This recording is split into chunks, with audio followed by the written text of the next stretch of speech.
Hello coaches and welcome to this edition of Give and Go Live. My name's David Newbury and I'm the e-learning coordinator and I'm joined by my co-host Ian Barker. Hi Ian. Hello David, pleasure to be here.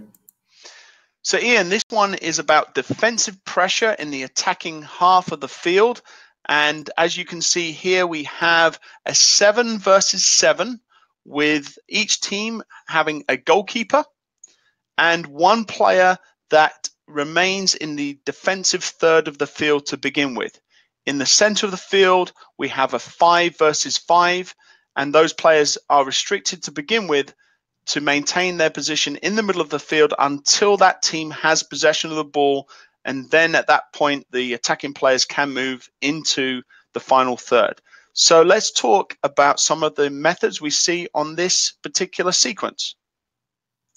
Sure. So when I'm looking here at the red team, they know that once the ball has been introduced to this player, whilst he or she cannot be pressed, they have a 3-touch consideration to get the ball fairly quickly into the middle third of the field, where the numbers are even. So as that player receives the ball, gets their head up, and starts to look for the internal pass, it's a cue for the red team to start to predict reasonably and maybe shape to where the ball will be played. They're unable to press the ball carrier as he or she comes out, but they're certainly able to press the person that receives the ball from them as the ball is traveling. And so they're starting to predict defensive shape and starting to get aggressive in the middle third of the field to win it and be closer to goal should they win it. So in the second sequence, we've now lifted the restriction of the players entering into the final third, and we are allowing one player. So we can see in this diagram, one of the red players has entered into the attacking third and started to put pressure on the ball carrier, who, if you recall, has only 3 touches in order to progress the ball forward. So Ian, let's talk about why that condition might have been added in sequence 2.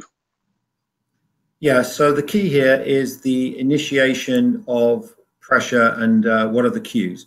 So for the first person to go, this player, he or she is aware that this player only has 3 touches, so there is an opportunity there to press. The quality of the service from the goalkeeper, whether it's played to the near foot or whether it's played across to the far foot, the technical limitations of this player, and making sure that the red player is pressing and stepping up as the ball is traveling. So there's quite a lot of cues there for the immediate pressure. At the same time, the reds behind the ball, and that is to say the other 4 reds left in the midfield zone, will now start to make runs in predicting based on the pressure the first red player is putting on. So what it looks like here is the pressure is going to force the ball back to the middle, and as that ball is coming, we start to see reds predicting and stepping up. So there's a whole bunch of different cues, both visual and potentially situational. So we could make a condition where red is 1-0 down, which is obviously going to increase their desire to press the ball. Thanks, Ian. That's a good point. So the final diagram, sequence number 3, we have now lifted all restrictions on movement. So if you recall, we had a red defender that was in the final third. This player has now stepped up. And so as the ball has been pressured into the attacking third by this red defender, now we have numbers even because the player that was in the defensive third has stepped up, and we now have a man-to-man situation, 5 versus 5 in the middle area. Ian, let's talk about this final sequence. Yeah, well, so there are some real keys here for the reds to press as aggressively. And a lot of it starts in the deeper part of the field where sometimes we as coaches aren't looking. But what we should be looking at, actually, the coach here should be making sure that the rest of the team is stepping up to allow the further forward players to press aggressively. So I always look sort of from back to front in this case.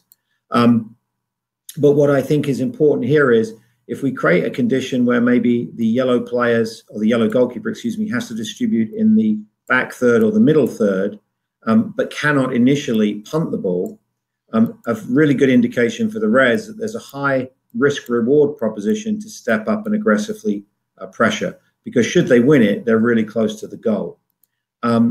We need to be mindful of what the space is behind us and if the blue team can somehow get into this space or get into this space and relieve pressure.